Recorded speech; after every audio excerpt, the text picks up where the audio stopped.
салому дуруд дӯстон, дар футбол на танҳо ҳолати варзишӣ, ҳамчунин фикрронии бозингарон хело муҳим аст. Бисёр вақт маҳз аз пушти қарорҳои нодурусти худ футболбозон шарманда мешаванд. ма аз оиди чунин лаҳзаҳо дар барномаи имрӯза гап мезанем.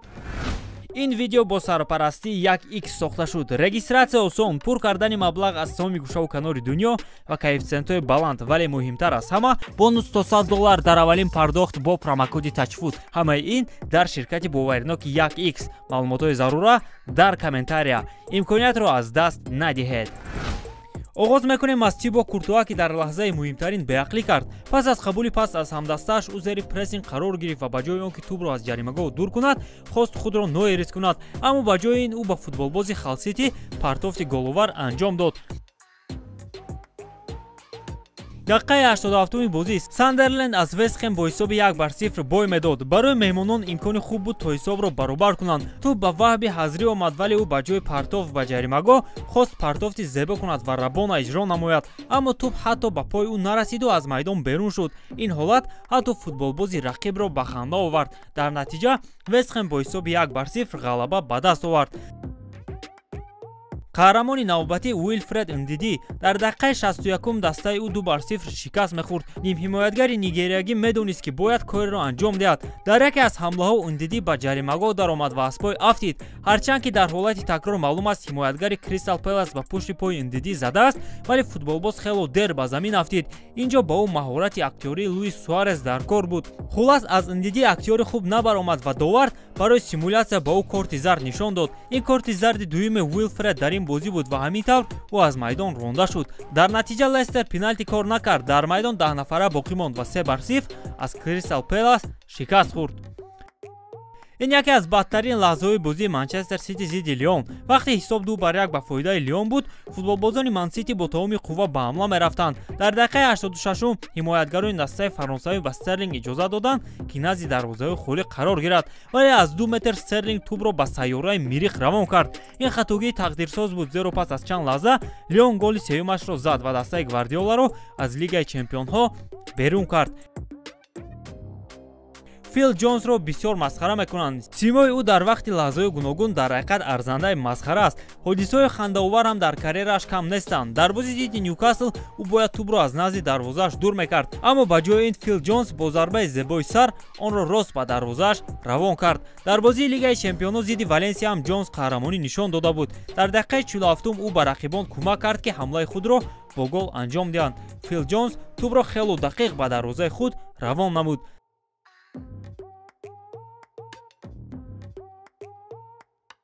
дар даври интихобии ҷоми ҷаҳонии соли 2018 Италия бо Испания вохӯрд. ним соат пеш аз анҷоми бозии италиявиҳо 1-0 бой медоданд. тренер хост Грациано Пелеро иваз кунад, зеро ӯ хаста шуда буд. ба Грациано қарори тренер маъқул нашуд ва ҳангоми иваз шудан футболбоз бо ӯ салом накард. ин амали беақлонаи ӯ барояш тақдирсоз, аниқтараш тақдирсуз буд, зеро Ҷан Перо Вентура ҳамоно Пелеро аз ҳайат хуриҷ намуд. баъдан Грациано бахшиш пурсид, вале аз он вақт то ба имрӯз ӯ ба мунтахаби Италия даъват нашудааст ва ин дар ҳолест ки ӯ ним сол пеш аз он ҳодиса беҳтарин бомбардири италиявӣ дар таърихи Евро шуда буд ва яке аз истораҳои ин мунтахаб ба ҳисоб мерафт.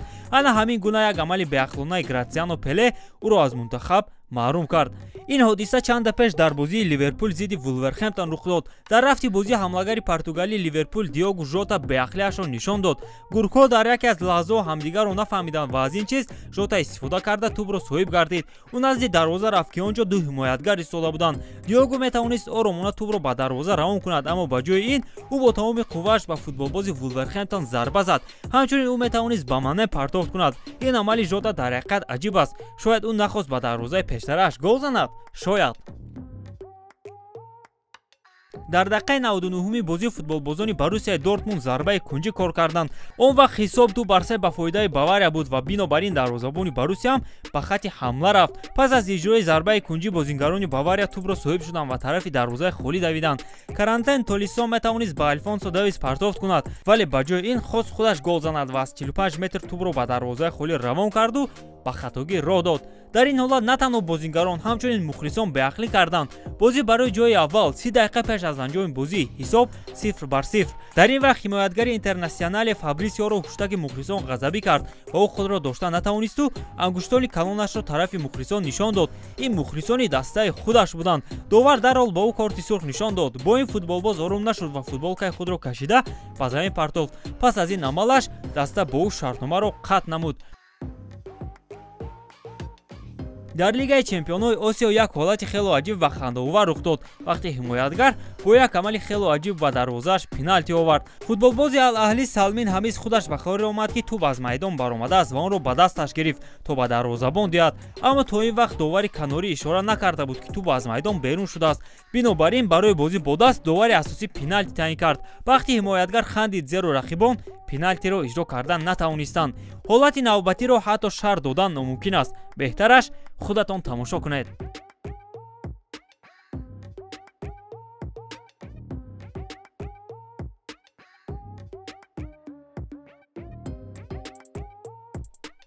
бо ҳамин тамом дӯстон, бо шумо буд канали Футбародарон ва ровии барномаҳо Беҳрӯз Артеков. хайр то барномаҳои дигар. муваффақу пирӯз бошед.